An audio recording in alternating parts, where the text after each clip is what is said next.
Hello, everybody. Thank you for coming today. It's great to see you. My name is Steve Spellman. I have the great privilege to be the president of the board for the World Affairs Council. And in my great responsibilities in that position are I follow Sid's directions and do what she tells me. And it's great to see Sid here. And so let's have a round of applause for our great Sid. I'd like to thank our sponsors, M&T Bank, who sponsored the speaker season this year. Also, Wilbraham and Munson Academy and Sir Speedy are our sponsors. And also great thanks to NAA Plotkin, who provide us office space and other great support. I want to thank Jeff Krasner and Chris Cronin for recording today's event. It will be available on our YouTube channel probably next week. If you are not a member and would like to join, we have membership forms over there. Please talk to Sid, and she will tell you about that. You can also join online through a credit card.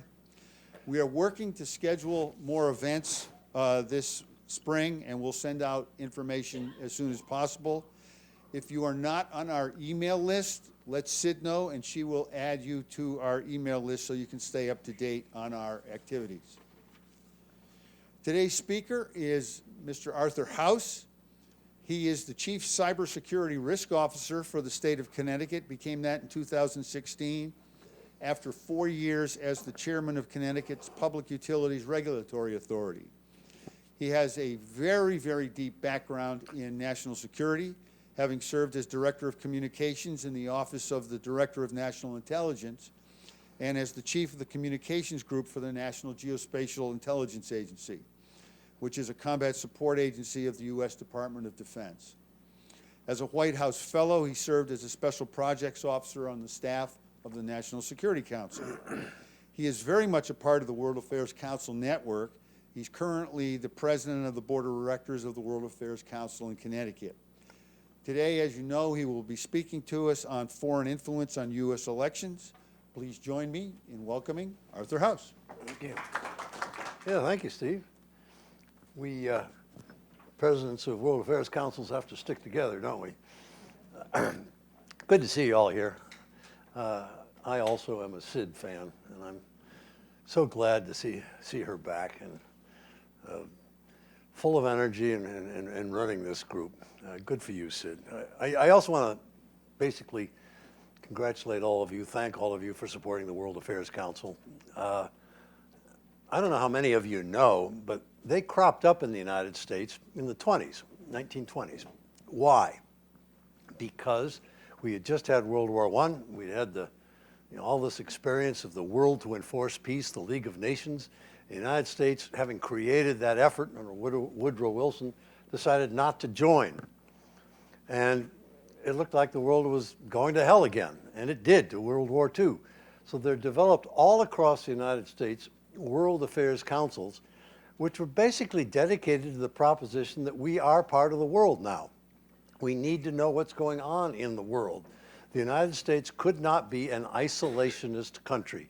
It had to be engaged. Whatever your politics, whatever party you belong to, the point was the United States was a world power and it had to act responsibly. To act responsibly, we had to understand global affairs throughout the United States. In thriving metropolises such as Hartford, Connecticut, and Springfield, Massachusetts, and all over the United States, there are educated people who care about the world. So it's important what you're doing. Keep it up. I'm glad that you are members. I'm going to talk briefly today. If I talk too long, you'll probably see Sid up here suggesting I move along and get to questions and answers. I hope I provoke you in asking some questions and answers. This being a year that is divisible by 4, I wanted to talk about elections and something that not too many people know a lot about, which is that we have a lot of foreign influence in our elections. And with the cyber capabilities, the computer capabilities, the internet capabilities spreading to more and more countries, it's becoming more and more easy to try to mess around with American elections. And American elections, I don't know if you've noticed, but they're contentious enough as it is. Huh? I mean, we don't need foreign countries adding more spice to the to the stew. I mean, we got enough controversy and enough ill feelings and people who are angry at each other and decibels and controversy going on. Let's try to lessen that, but let's just do it ourselves.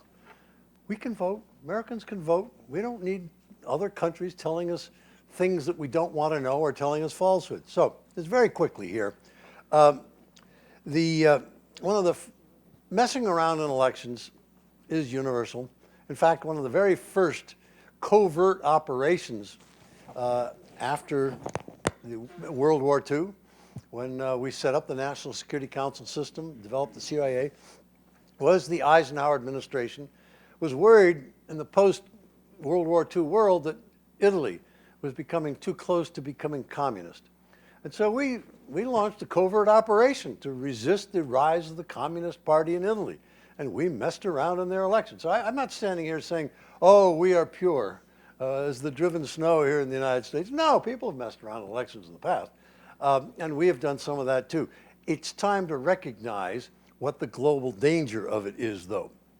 And I'd like to just note the National Intelligence Council, which is part of our intelligence community, came out with a report a couple months ago, the end of 2023, which reported on the foreign intrusions in our midterm elections of 2022, and then taking a retrospective back a little bit.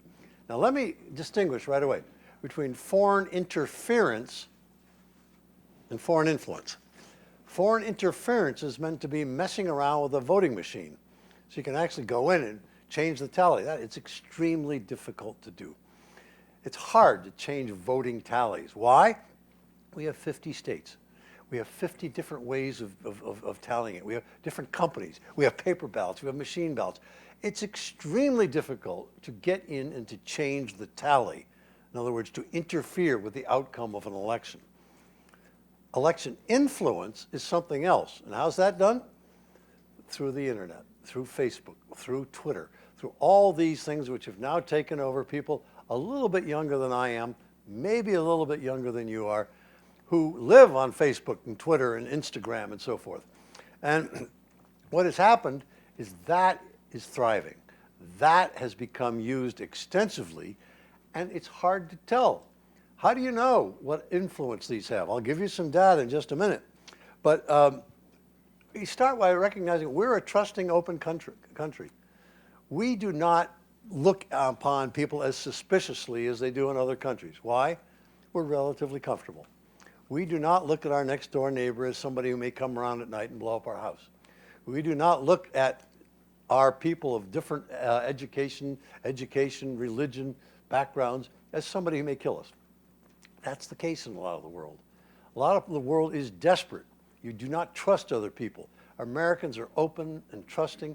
We put on Facebook and internet where our kids go to school, what religion we are, what jobs we have. People even talk about their sex lives on Facebook. Unbelievable. The rest of the world looks at these Americans are crazy.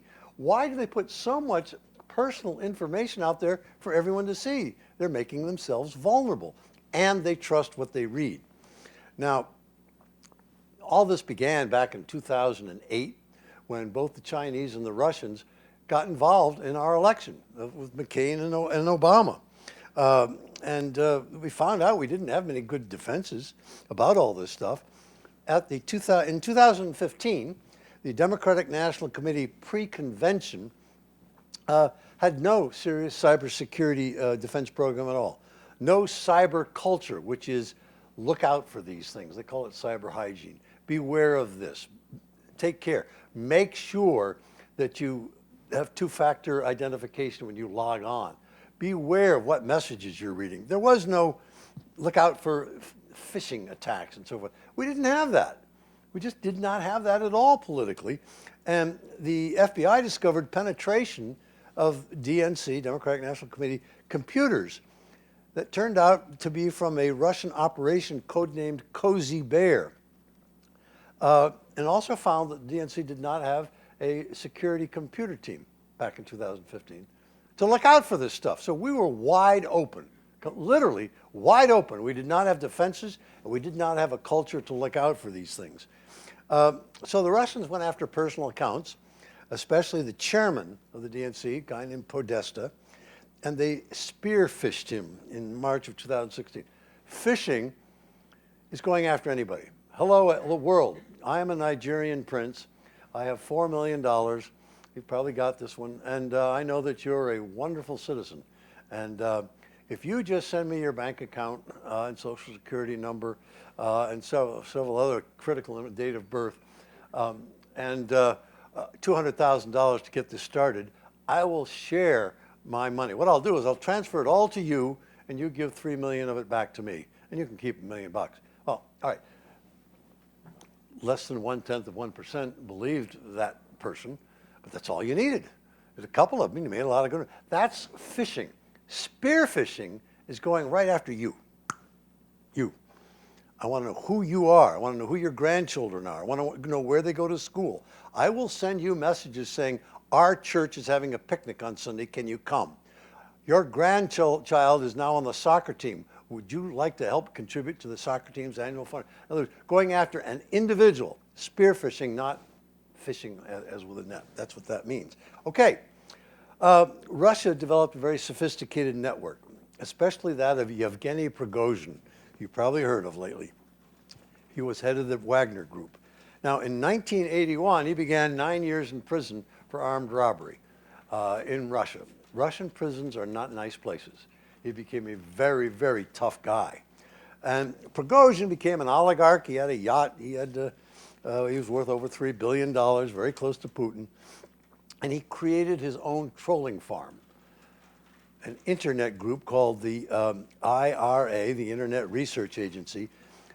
And if we were in a skiff here, in an intelligence operation, I could show you a picture of it. It's at 55 Sharukoshin Street in St. Petersburg. He had a team of 80 people. And they went to work on the 2016 elections.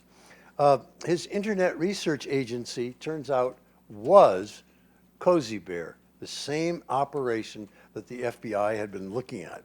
Now, they used tweets, Twitter, Facebook posts, Instagram, and so forth else. They wanted to help Donald Trump get elected. Donald Trump looked like he did not like NATO. Russia does not like NATO, so they tried to intervene to get him elected. And he used what the Americans gave him. It's not that he was so clever. He impersonated Americans and Europeans with messages widely seen as authentic as Americans on controversial issues. Why? Because we are so polarized. We believe people who say things that we believe in.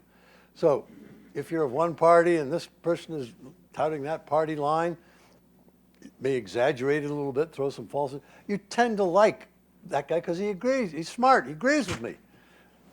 Or the other way around. But Americans gave the Russians enough information that they could just imitate it. I mean, things like racial divisions, religious divisions, key phrases. We were already divided, and they simply took those themes and exaggerated them and used them. How much?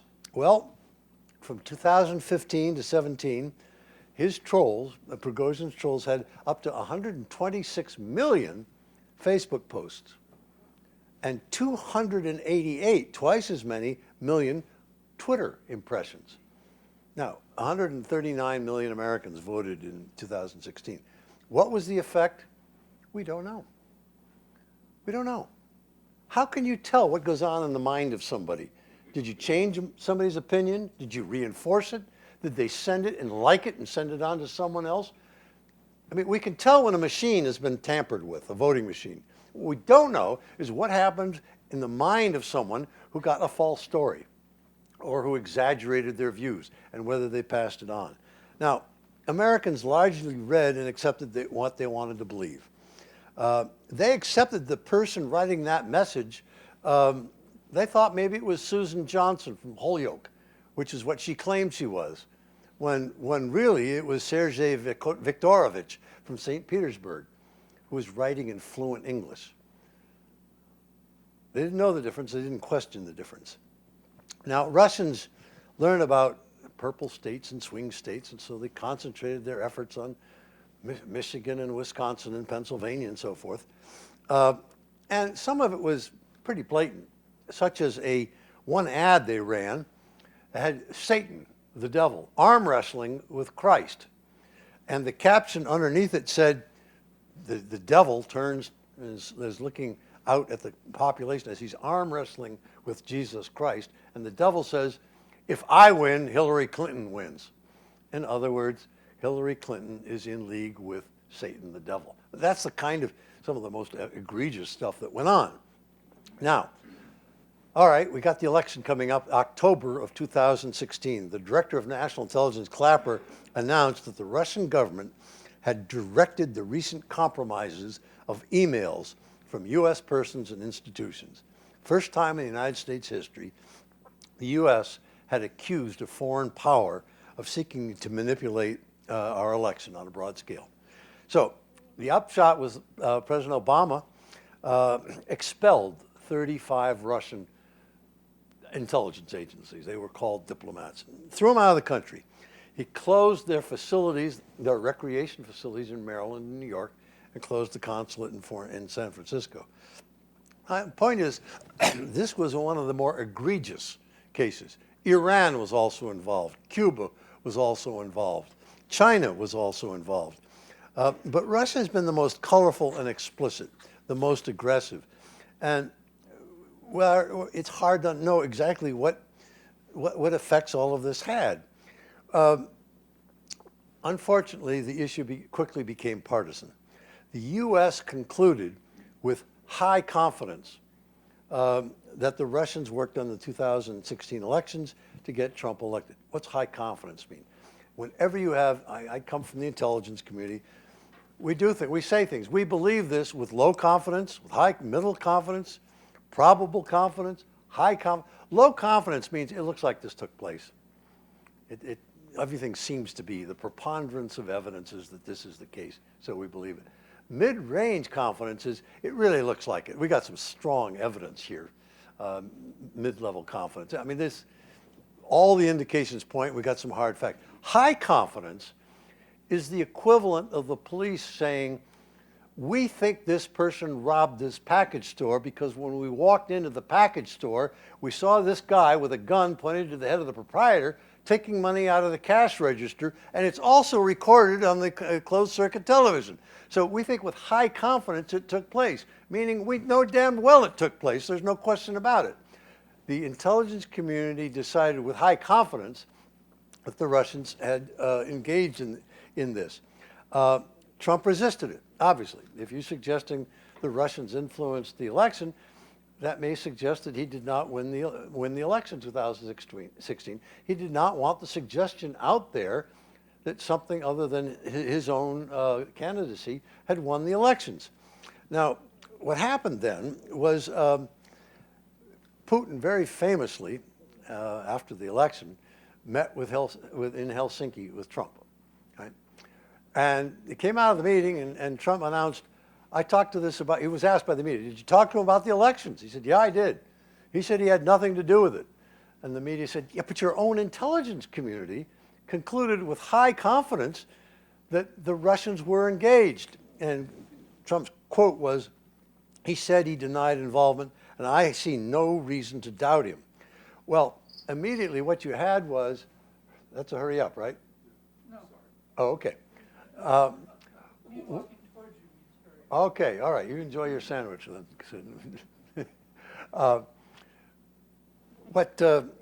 Where was I? Oh yeah, I mean, the American intelligence community was outraged. You're picking Putin over us? This is what we do for a living. We've told you with high confidence. Several different intelligence agencies have studied this. We know what happened. He said, I see no reason to disagree with Putin. You have an internal American problem going on here.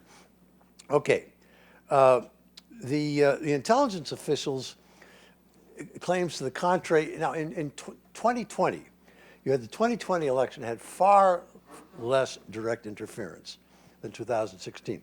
But when we had the midterms, 2022, there were 4 key National Intelligence Council judgments took place 2 years ago. One was that China approved efforts to influence some midterm elections involving both parties. They were not one party or the other. Iran sought to exploit our social divisions and damage confidence in democracy, in our democratic system. Russia tried to denigrate the Democratic Party and undermine the confidence of the election, especially to reduce U.S. support for Ukraine. Now, Prigozhin, head of the Wagner group there, and mercenaries, fought in Ukraine, and he tried to pull a coup against Putin. You can remember that last summer. Last summer, after he tried, his buddy was Putin. He was an oligarch. And then after he left Ukraine, he tried to pull a coup against Putin and take it over. And very strangely, about 2 months later, his airplane fell out of the sky and he died. You wonder how that happened. It appears that the foreign influence capabilities continue. This was not just something Wagner did. He had a team of 80 people. Other countries can do it too. That capability continues, even though Prigozhin had a rather colorful death. What should we do in 2024? Let me just ask you that. It's shaping up to be an especially important election in the United States. Again, the question of how much we should be engaged in foreign affairs and what should we do is right at the top of our agenda. Whatever you think about it, the issues are there. They're being talked about. And the capability of foreign actors to influence our elections is alive and well and spreading with the increasing sophistication in cybersecurity and the internet and the computer, is spreading to more and more countries. So we may see efforts to influence us. So what should we do? Well, let me just throw out a few things. One, to the extent we can, we ought to take away issues that foreign intelligence agencies exploit, which are these reckless accusations. They go back and forth. I mean, just this morning I was reading that one candidate was mocking another candidate's stuttering. What's that got to do with being president of the United States? You have a disability, a speaking disability? Go after the issues. Go after the substance. We have real serious issues. Let's talk about them. Let's disagree. Let's debate. Let's educate. But the recklessness and the just vitriol, the hatred, which is in our populace, is easy to exploit, easy for a foreign country to exploit, easy to put onto the internet or Facebook or Twitter or Instagram. So the extent to which we can diminish this hatred, this animosity, this emotion, and focus on real issues would all serve us a lot better. Show respect for the electoral process. Second, be less passive and naive. We as a country tend to be trusting. We tend to believe things we read. We tend to share all kinds of intimate details about ourselves. When you get something, if you're on the social media, ask yourself, do I know that person? Do I know who it is? Because if you don't, it may be somebody in St. Petersburg. Or is it a media figure? Do I recognize that reporter? Do I recognize that TV anchor? Be less trusting of social media postings. Realize it may be foreign influence.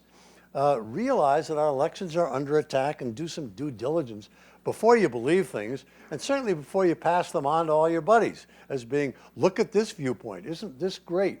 It comes from somebody named Susan Jones in Holyoke, and I think she's right. You may simply be extrapolating and passing on a foreign influence operation. And the intelligence community could help. We could post-election reports are great. We learn what's going on.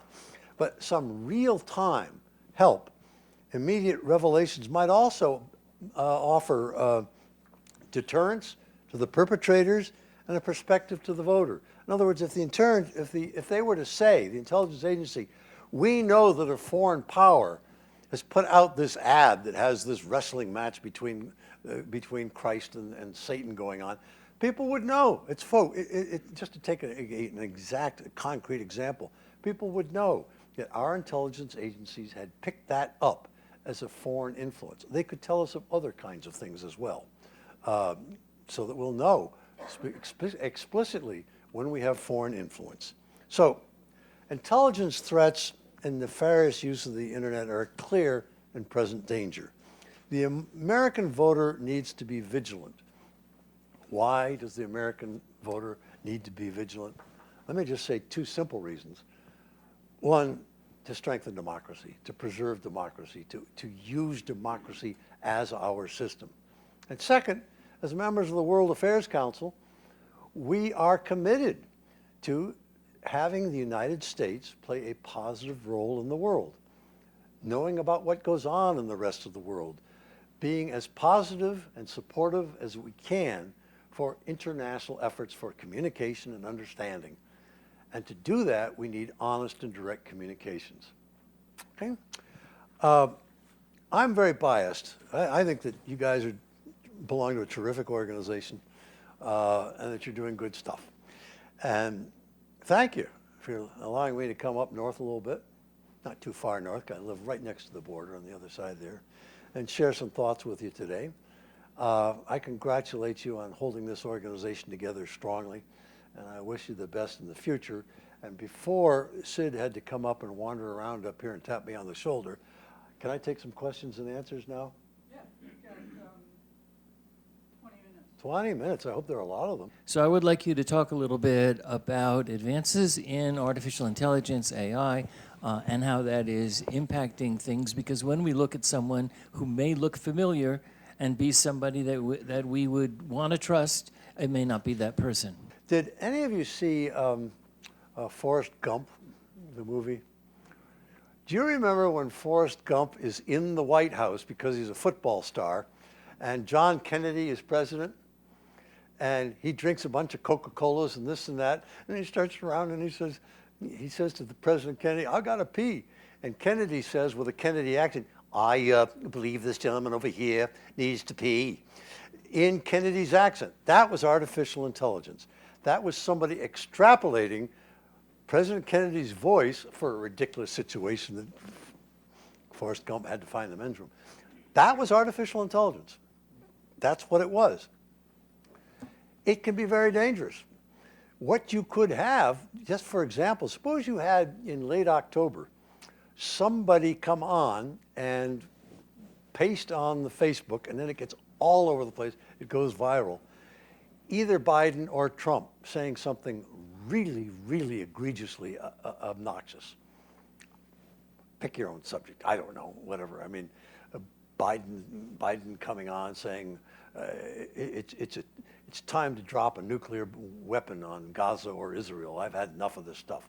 Or Trump saying, "I don't care about NATO anymore. It's time to dissolve the whole thing and let Russia overrun Europe." Something absolutely fantastic and absurd. So, now, with AI, you could do that. You could have someone who looks exactly like the president or Donald Trump, speaking in language that sounds exactly like them, make a recording of it and put it out. I mean, there's one of the dangers. We got to monitor that. It can't be legal. It cannot be done. But the fears of artificial intelligence go beyond our elections. Let me just tell you an example about China. In China, facial recognition has gotten to a high art. And in China, everyone has an identification number. You are not just Sid Melcher, you are Sid Melcher with a following 8-digit number attached to you. That number is in the country's computers. That number will, if she goes to a protest rally we don't like, negatives. If her husband does something we don't like, that affects him and her. If a relative does something we don't like, that goes down. What does that affect? It can affect whether you can get a mortgage. It can affect whether you can get a job. It can affect whether you can get an apartment to live in. In other words, you have a score. Recently, there was a train arriving in Beijing. And they announced on the train, there is a manifestation going on 3 blocks from here. Do not go there. It is being recorded and it will affect your identification number. So everybody on the train knows, don't go there. We're marking it. And if you do go there, it'll be negative points against you.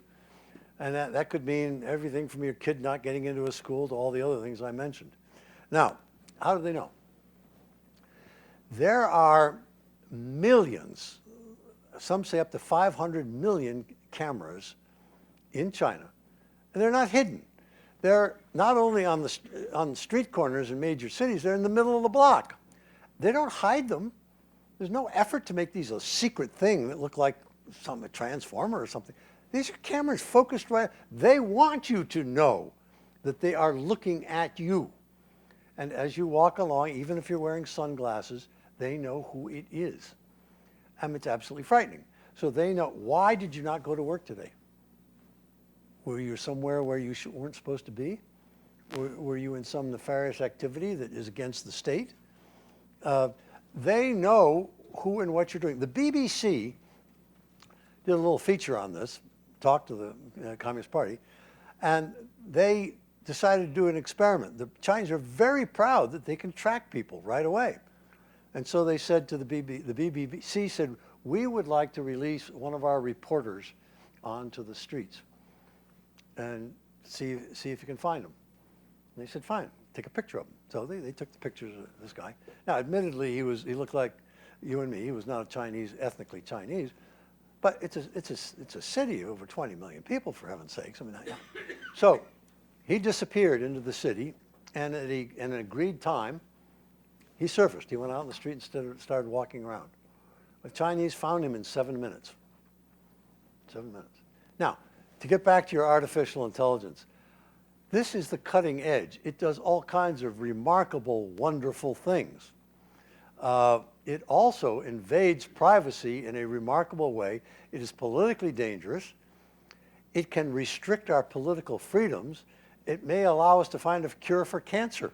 It may allow us to do all kinds of wonderful things. It is a very powerful machine that is going to affect all of our lives in the years to come.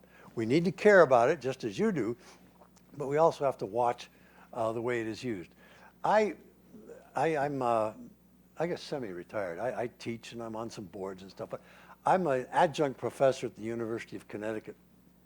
And before I give my exams, often I like to plug them into ChatGPT. It's absolutely frightening. It's absolutely frightening. ChatGPT, I mean, before I get a chance to kind of close my notebook and look up, it spits out a 3-page answer to the questions on my final exam. And it's damned good. It is damned good. How in the world can you do that? If I were to ask, for example, what are the strengths of the National Security Council system in reaching good decisions for the United States? Question I might ask my students. Boom, I feel that thing, zoop out the other end. 3 pages of remarkably good intelligence. Now, thank goodness I got to read that stuff ahead of time, because if I don't, how do I know the student's not going to just go into ChatGPT and turn that in as the answer to a quiz and get an A+. It is powerful. It is daunting to look at. So, to answer your question, is it dangerous? Yes, it is. Do we have to control it? Yes, we do. Sir? You said that in the 2020 election, the foreign influence was less compared to 16 election. Yes. Now, is this for this election, is this going to be more influence, less influence? How is it being, if we know all these things, what measures are being taken to minimize the effect of foreign influence? Yeah, they started in 2008. It was a big deal in 2016, a major one. Much less in 2020, and it resurfaced again in 2022. Okay, so it's there. Now, one of the reasons I'm talking to you is that we as a country, we got to be ready for 2024. We don't know. Is 2024 going to be like 2020, which was fairly low? Or is it going to pick up again from the midterm elections as it did? One of the things that will make a difference is how much the foreign actor cares. And right now, it looks like Russia cares a lot about what goes on in this election. That's a reason to be very, very careful. Second, they don't like being discovered. You know, it's embarrassing.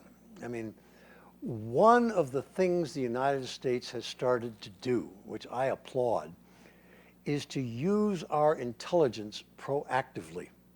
Now, where's Steve?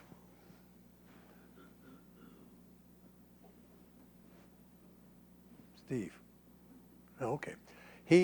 My point is that the American intelligence community historically really, really dislikes letting anything become public. Secrets stay secret. We keep all this within ourselves. You don't need to know. You don't have to know. There's no reason for you to know. And, you know, revealing intelligence is just considered bad behavior. Well, right before the invasion of Ukraine, the United States, through geospatial intelligence, looking at pictures, through signals intelligence, intercepting communications between Russian military units, and through human intelligence, which is a human being, a spy, we knew that the Russians were amassing troops along the border with Belarus to the north of Ukraine and to the east of Ukraine on the Russian border. And we knew their intentions. Intentions are the most difficult thing to determine. Just because they're there, does that mean it's a training exercise? Does that mean they're going to attack? We could determine they planned to attack. And so what did the United States do? It announced, it told Ukraine privately, and then it announced to the world that Russia is planning to attack Ukraine. It has these forces in these places, has given them the orders in 12 days to attack. They are going to use as an excuse the discovery of neo-Nazis in Ukraine. They're going to use as an excuse the maltreatment of ethnic Russians in Ukraine, and they are going to attack militarily. Well, what effect did that have? It took the excuse away from the Russians. You can no longer suddenly announce, oh, we've just discovered neo-Nazis. It's already been announced. We've told you, to the world, that they're going to do that. So when they invaded, it was a blatant, bald invasion. We knew it was a military effort. Now, to get back to your question, we don't know what's going to happen right now. But I think two good things are important. One, we need to prepare our own defenses. We've got to be more skeptical. And secondly, it would be very good if the United States saw these things coming up, detected preparations for intelligence, influence operations, and saw them developing. If our intelligence agencies were to say outright, we see signs that the Russians are developing these kinds of messages to affect American voters, and we said so ahead of time, I would think that they would feel a little bit less inclined to go ahead and do what the American intelligence community had already warned the world was about to happen. Yes, sir? Follow-up question.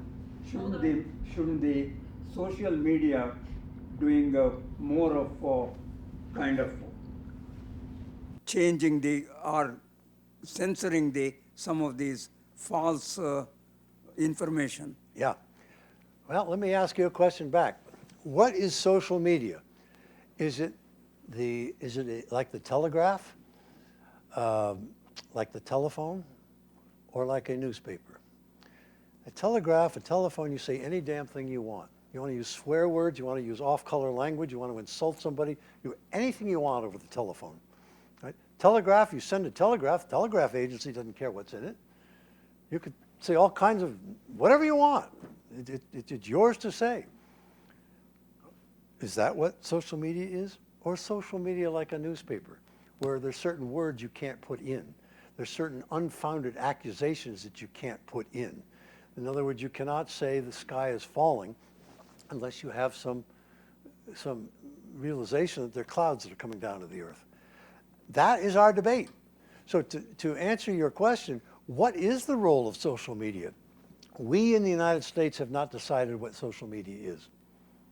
Is it absolutely the commons, where anybody can say any damn thing that he or she wants? Or should it be edited? Should it be filtered? Should it be controlled in some way for decency, for accuracy, for just plain common courtesy? And if you can answer that question, then I can answer your question as to what the filter ought to be. Yes, ma'am. So do you see any sort of effort by maybe the intelligence community or maybe some other community to try to make the American populace more skeptical, or like awareness training or some sort of like that, something like that on a large scale to try to help decrease the effort of forward influence, or do you think it's just going to continue on as the same? I do not see any such effort whatsoever anywhere. I can't imagine, first of all, who would do it. A political candidate who could come out and say, you know, Americans, you're too damn naive, you're too believing, you're too accepting of what you see. I wish you'd kind of smarten up. Boy, that's really going to get you elected, isn't it? To tell voters you're a little dumb. I mean, no, that's not going to happen. The intelligence community is not going to say, you ought to be more perceptive. What I am suggesting, and this is, the answer is no, none of that is taking place. But what I think we could do is we could help the American public to understand when we have concrete evidence of an intelligence operation. That might help. So because there is no such effort, my bold, daring recommendation is, come on, help us out. If you see something that is clearly a foreign intelligence operation, say so. We're more apt to recognize it the next time we see it on Instagram or Twitter or Facebook. Okay? Sir? Is the intelligence communities, and I know they're in various agencies throughout government, are they staffed enough? Are they placed in a position to do a lot more of this intelligence gathering and potentially, as you've indicated, releasing some of that information? Short answer is yes. After 9/11, one of the remarkable effects was a massive movement by young people to join the intelligence community. Now, there are 16 government agencies that have intelligence operations. All 5 of the armed forces, the 3-letter ones, CIA, NSA, National Security Agency, DIA, Defense Intelligence Agency, NGA, National Geospatial Intelligence Agency, the FBI, the Justice Department, the Treasury Department, the Drug Enforcement Agency, Energy Department, so on. It adds up to 16. And they added a 17th, the Director of National Intelligence, to pull it all together. I've been in it. I've been in 2 of them, Director of National Intelligence, National Geospatial Intelligence Agency. They're good. They're really good. They have educated, dedicated, patriotic, hard-working employees. Second, they have technical capabilities which are absolutely remarkable. For example, just the National Geospatial Intelligence Agency. Satellites up there, a low orbit satellite is, say, 300 to 500 miles. There are high orbit ones that go beyond that. The lower orbit ones, let's just pick a figure and be 400 miles. They can show you a car driving in a city. They can show you people getting out of that car in another city. You can basically tell the kind of car it is in another city. And it's 400 miles up there. That is like us. Well, what was it, 350 miles to Washington, D.C.? That's like us looking at something going on in Washington, D.C. from here and telling us what kind of a car it is and how many people there are in it. I mean, it's unbelievable. I mean, I don't know how they do it, but it's remarkable intelligence. We can pick up conversations between people from well over 400 miles up. So the talent among the people is extremely high. The effort to get in, to recruit absolutely top-notch young people who are well-educated is high. Their capability is enormous. And if I have found them, is they generally are ethical. They stick to the rules. They take very seriously. You do not spy on Americans. And if you have information involving an American citizen and a foreign person that looks compromising, you want to decode it, you want to dig into it, you have to go to a court. FISA, Foreign Intelligence Surveillance Agency. You have to go to the FISA court and get a court order that allows you to find out who that American is. And if that American is not at all involved in something, it's blocked. And yes, I find the intelligence people respect that process a lot. So yes, they are fully capable of doing this kind of thing. They are also gun shy. The last thing that American intelligence agencies want to be accused of or do is to be seen to be involved in domestic affairs. You cannot be involved. American spy agencies, not the FBI, that looks at internal crime, but our intelligence agencies cannot collect intelligence on Americans. That's involvement in domestic affairs. And that's the end of the ballgame. You get caught doing that, you are in really serious trouble, and they don't want to do it. So what I am suggesting is very limited. That when you find non-American, foreign influencers trying to mess around in our elections, you tell us what they're doing so that we can be aware of it. There was one over here, too. Sir. Is there a way for the world, for us, to find out what Chinese intentions really are regarding Taiwan? And Regarding how soon Taiwan. they might act? Yeah. The Chinese have been especially interested in economic intelligence, technology. They steal intellectual property. Now, here in southern New England, especially in my state, Connecticut, they make the engine for the F-35 Joint Strike Fighter. The Chinese have stolen the plans for that. The Chinese have a lot of interest in finding intellectual property, military hardware, anything that will give them a shortcut to produce high technology, both for military use and non-use. The United States, we distinguish between espionage for national security purposes and espionage for business. We do the former, obviously. The United States does not do. We don't go spying on people to find out which company is making a better product so that we can warn our people to make a better. The Chinese make absolutely no distinction between the two. That if you are helping serve national security and you are helping steal some intellectual property, it's the same thing. You're helping the motherland. You're helping China. The other thing that they care an awful lot about are things we would think are not all that important, which are dissidents. They care a lot about this Falun Gong religious organization. Yeah, why? Because it's not under the control of the Communist Party. Okay. It's an organization which has been banned, but continues to meet in China. The Chinese Communist Party is extremely upset about that. It's something we Americans, fine, we got religious differences and even cults. We have all kinds of religions in the United States. They all do their thing. None of them are controlled by the federal government and can't be. So we just don't care about religious activities. The Chinese see it as a direct threat. They also see as a direct threat dissidents, people who organize outside of China, who are opposed to Chinese rule or who are there to resist, put out messages contrary to that of the Chinese Communist Party. Now, so I'm sort of characterizing what they do in intelligence. I haven't forgotten your question. What are they going to do vis-a-vis Taiwan? Well, the United States has a policy of what we call strategic ambiguity vis-a-vis Taiwan. So if you were to turn around your question and say, could I tell you what the United States policy is toward Taiwan? I couldn't do that either because we deliberately have strategic ambiguity. Now, China's long-term goal is obvious. Someday, it's all China. Someday, Taiwan returns to China.